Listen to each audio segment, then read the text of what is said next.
AI expert on these boards now? So, No. and oh, by the way, if you had one, they might be out of date in a few months. A few months. So, This morning, I mean. yeah. So what you really need is a process for how you want to think about it, from an assumption and strategy, and then governance of what guardrails you do want to put in. But then you can almost let the dogs run, because this is an area where you can tell the folks that bring you strategy, why don't you go leverage AI either through, there's any number of folks that provide the resource, everything from Microsoft to, I think NACD works with Oliver Wyman, who have a number of AI models for specific things for retailers. Go work with them and take a look at what, to Toby's point, what would be different in our business if we leverage this? Because unlike the old kinds of machine learning and models and model analysis, and we talked about this earlier, these aren't models. This is experimentation. This is the fun stuff.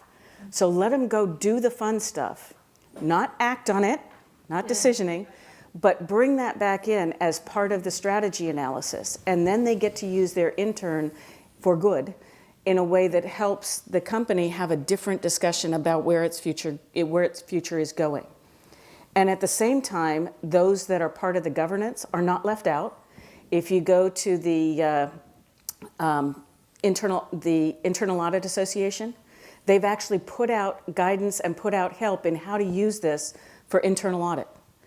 And so in every part of your business, same thing with NIST, and I think you're going to provide them and yeah, you have to wade through NIST when you're doing security, but the security guys can look at from the NIST and that standpoint, and they can add it to then how would you do controls.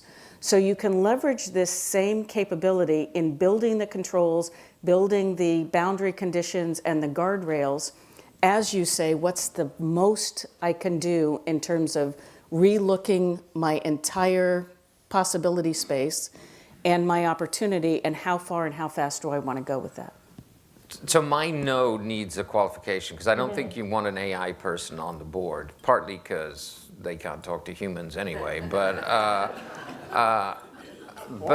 you need most of them, let's face it, most IT guys can't either. Nor do they want to, so it's okay. It's a match made in heaven. You want to, wait, I'm going to get started on that. But you do need a technologist, right? I mean, Yeah. And you need a technologist for 4 reasons. One, you're going to get hacked and your cyber is super important. Oh, by the way, there are SEC regs around that, right? You're going to get in trouble if you don't. 2, this is your set of competitive weapons with which you compete on the battlefield. And if you're not managing that properly or you're not scaling up. Has anybody ever heard of the Swedish Empire? No, there literally used to be one, right? Well, yeah, there's a Knudsen, I'm pretty sure he had. Used to be. They were the best in the world with long pointy sticks, with pikes, right? They beat the Prussians, they beat the Russians, they beat the Finns. And this is a board comment, right, about humility. And then somebody invented the blunderbuss, which is like a big shotgun. And they said, no, we're great at pointy sticks. We're not doing those stupid things. And where's the Swedish Empire today? Oh, nowhere. So you need a technologist.